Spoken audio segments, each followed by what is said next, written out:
শহীদ পরিবারের সদস্যদের সাথে আমার এই প্রথম সরাসরি কথা বলার সুযোগ হয়েছে। দয়া করে আমাকে দুটো সুযোগ দিলে, 2 মিনিট দিলে আমি আপনাদের সামনে আমার দুটি কথা তুলে ধরতে চাই। বিসমিল্লাহির রহমানির রহিম। আজকের এই মহতি এবং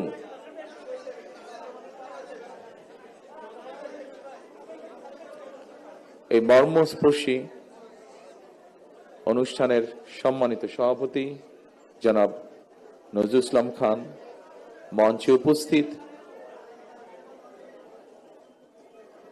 গণতন্ত্রের অন্যতম সংগ্রামী নেতা জনাব রুহুল কবির রিজভী এবং আমার সামনে উপস্থিত 24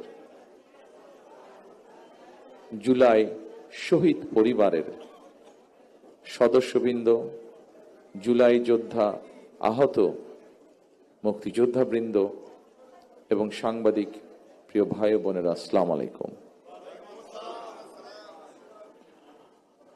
আজকে আপনারা যারা উপস্থিত হয়েছেন, কিছু সংখ্যক মানুষ এখানে শহীদ পরিবারের সদস্য অথবা যারা জুলাই বিপ্লব আন্দোলনে শরিক হয়েছেন এবং শারীরিকভাবে ক্ষতিগ্রস্তের শিকার হয়েছেন, এরকম আহত মুক্তিযোদ্ধারা এখানে কিছু সংখ্যক উপস্থিত আছেন যারা বক্তব্য রেখেছেন। আমি যখন ওখানে বসে ছিলাম, আমি দেখতে পাচ্ছিলাম বহু মানুষ এখানে আপনারা উপস্থিত আছেন, শহীদ পরিবারের সদস্য, আহত যোদ্ধাদের মধ্যে যারা তাদের কষ্টের কথা তুলে ধরতে চাইছেন বা বলতে চাইছেন। সবাইকে আমরা আজকের এই অনুষ্ঠানের সুযোগ দিতে পারিনি, তার জন্য আমি আন্তরিকভাবে যারা অনুষ্ঠানের আয়োজন করেছেন তাদের পক্ষ থেকে ক্ষমা প্রার্থী আপনাদের কাছে।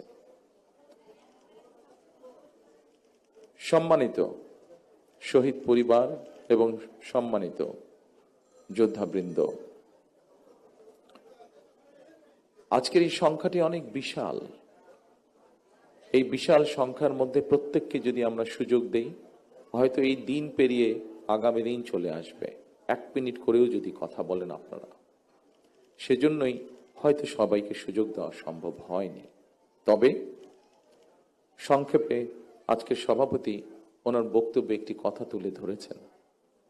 আপনারা যখন কথা, আপনাদের কষ্টের কথা, ব্যথার কথা, ত্যাগের কথা বলার জন্য ব্যাকুলভাবে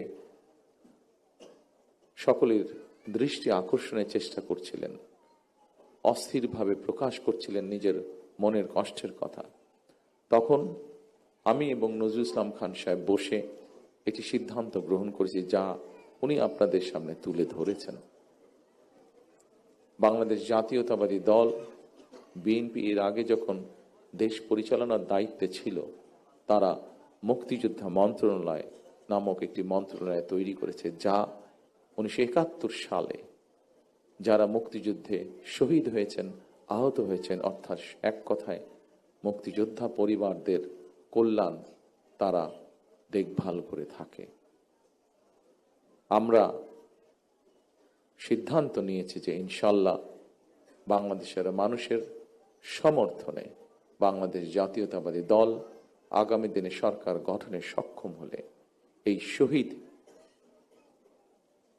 পরিবার যারা আছেন, জুলাই যোদ্ধা যারা আছেন, জুলাই আন্দোলনের যারা শহীদ পরিবার বা যোদ্ধা আছেন, তাদের যে কষ্টের কথাগুলো যে কয়েকজন ব্যক্তি, যে কয়েকজন মানুষ তুলে ধরেছেন কষ্টের কথাগুলো, এই কষ্টগুলোকে যাতে আমরা কিছুটা হলেও সমাধান করতে পারি। যাকে আমরা হারিয়ে ফেলেছি তাকে তো আমরা ফিরিয়ে আনতে পারবো না, কিন্তু যারা পেছনে রয়ে গিয়েছেন সেই পরিবারের সদস্যদের বিভিন্ন সুবিধা অসুবিধাগুলো যাতে দেখভাল করতে পারি, এই মুক্তিযোদ্ধা মন্ত্রণালয়, কারণ তারাও একজন মুক্তিযোদ্ধা, তারাও আপনারা মুক্তিযোদ্ধা হিসাবে আপনারা গণ্য। 71 সালে আমরা 71 সালে এই দেশের মানুষ, মুক্তিযোদ্ধারা এই দেশের স্বাধীনতা অর্জনের জন্য জীবন দিয়েছিলেন। এই দেশের স্বাধীনতা অর্জনের জন্য যোদ্ধারা ত্যাগ স্বীকার করেছিলেন।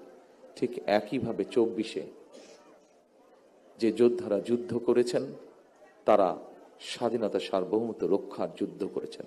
স্বাধীনতা সার্বভৌমত্ব অর্জিত হয়েছিল ৭১ সালে, তাকেই আবার রক্ষা করা হয়েছে ২০২৪ সালে। সেজন্যই মুক্তিযোদ্ধা মন্ত্রণালয়ের মধ্যে আমরা আরেকটি ডিপার্টমেন্ট তৈরি করব, যাদের দায়িত্ব হবে এই মানুষগুলোর দেখভাল করা। ইনশাআল্লাহ।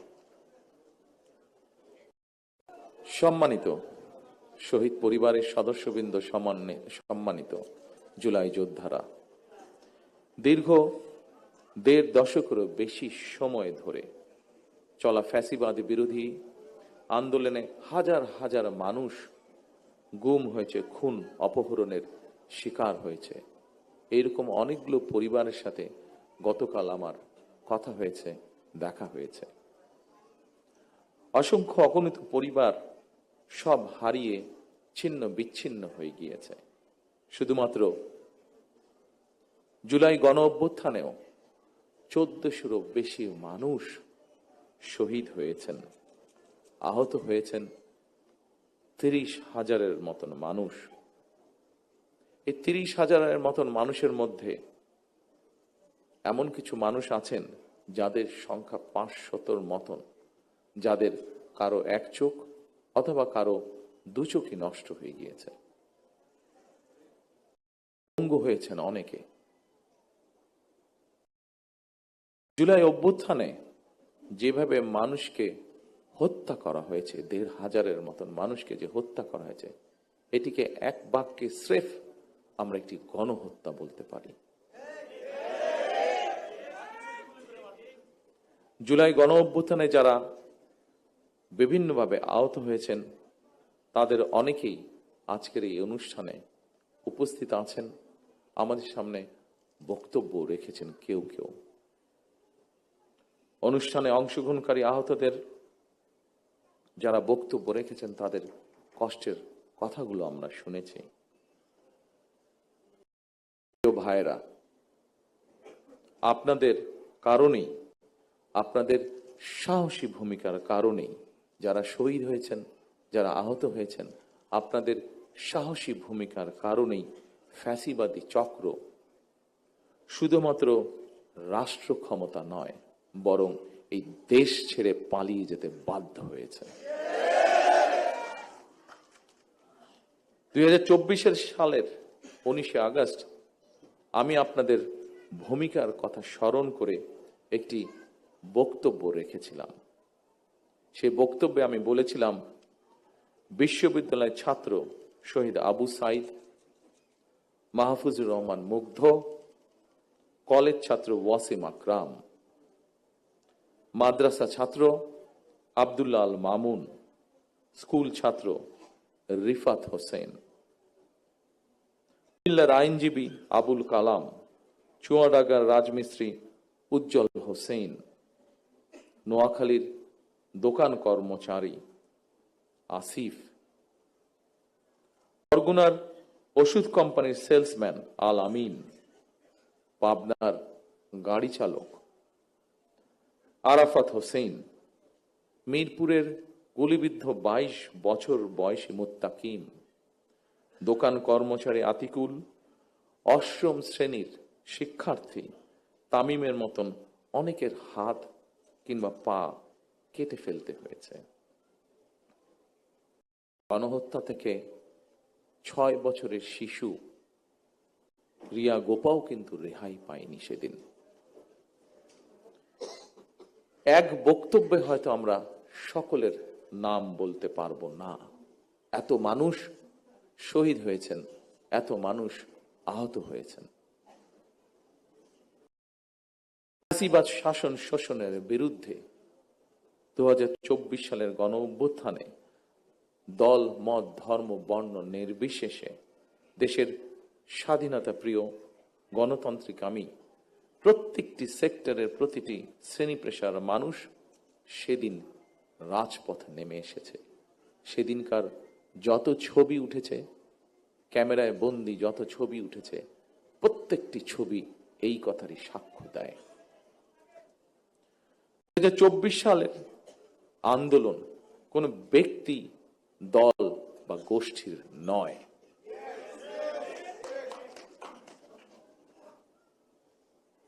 সম্মানিত উপস্থিত শহীদ পরিবারের সদস্যবৃন্দ, সম্মানিত জুলাই যোদ্ধারা, এই আন্দোলন ছিল সত্যিকার অর্থেই অধিকার হারা গণতান্ত্রিকামী মানুষের গণ আন্দোলন। এ কারণেই আমি বলি 1971 সাল ছিল স্বাধীনতা অর্জনের, 2024 সালের আন্দোলন ছিল দেশ এবং জনগণের স্বাধীনতা রক্ষার। সুতরাং 2024 সালকে যদি সুসংহত করতে হয়, তাহলে দেশের সকল নারী পুরুষ তথা প্রতিটি নাগরিকের রাজনৈতিক এবং অর্থনৈতিক স্বাধীনতা নিশ্চিত করা অবশ্যই প্রয়োজন। যারা স্বাধীনতা রক্ষার আন্দোলনকে দলীয় স্বার্থ রক্ষার আন্দোলনে পরিণত করতে চায়, তাদের সম্পর্কে স্বাধীনতা প্রিয় গণতান্ত্রিকামী প্রিয় মানুষকে অবশ্যই সজাগ থাকা জরুরি। 2024 সালের দেশ এবং জনগণের স্বাধীনতা আন্দোলনে হতাহত পরিবারের স্বজন কিংবা আহতদের অবর্ণনীয় কষ্টের কথা আমরা আজকে আমাদের এই অনুষ্ঠানে শুনেছি। তাদের এই কষ্ট কোনো কিছু দিয়ে মোচন করা সম্ভব নয়, কারণ আমিও জানি স্বজন হারানোর বেদনা কতটুকু। কোনো কিছু দিয়ে এই কষ্ট মোচন করা যায় না। তবে দুইভাবে আমরা গণ অভ্যুত্থানে আহতদের ক্ষতিপূরণ দেওয়ার চেষ্টা করতে পারি। এক, রাষ্ট্রীয় উদ্যোগে তাদের সর্বোচ্চ চিকিৎসা নিশ্চিত করা। দুই, সম্মানিত উপস্থিতিবৃন্দ, আগেই বলেছি আমি, এই উদ্দেশ্য নিয়ে এই সাহসী মানুষগুলো রাজপথে নেমে এসেছিলেন।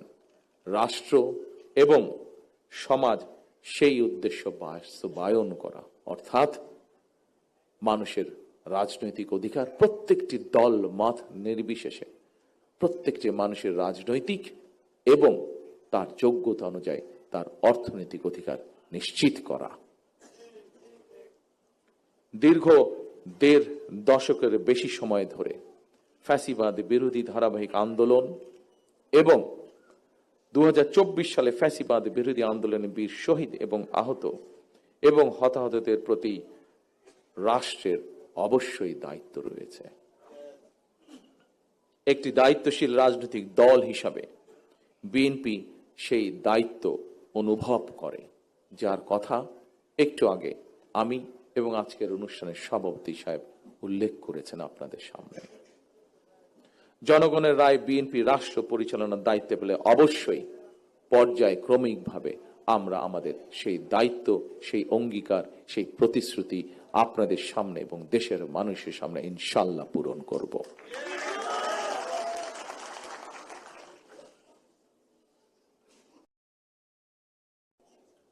উপস্থিত প্রিয় ভাই বোনেরা, ফ্যাসিবাদের রক্তচক্ষু উপেক্ষা করে গণ অভ্যুত্থানে যারা শহীদ হয়েছেন, যারা হতাহত হয়েছেন, তাদের উদ্দেশ্য কি ছিল?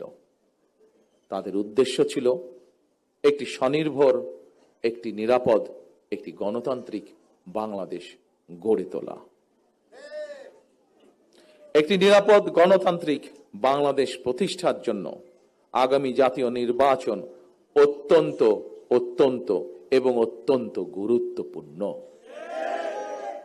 আমরা যদি একটি নিরাপদ গণতান্ত্রিক বাংলাদেশ প্রতিষ্ঠা করতে ব্যর্থ হই, প্রিয় ভাই বোনেরা, আমরা যদি একটি নিরাপদ গণতান্ত্রিক বাংলাদেশ প্রতিষ্ঠা করতে ব্যর্থ হই আগামী দিনে, তাহলে এভাবেই আমাদেরকে শোক সমাবেশ আর শোকগাথা চলতে থাকবে।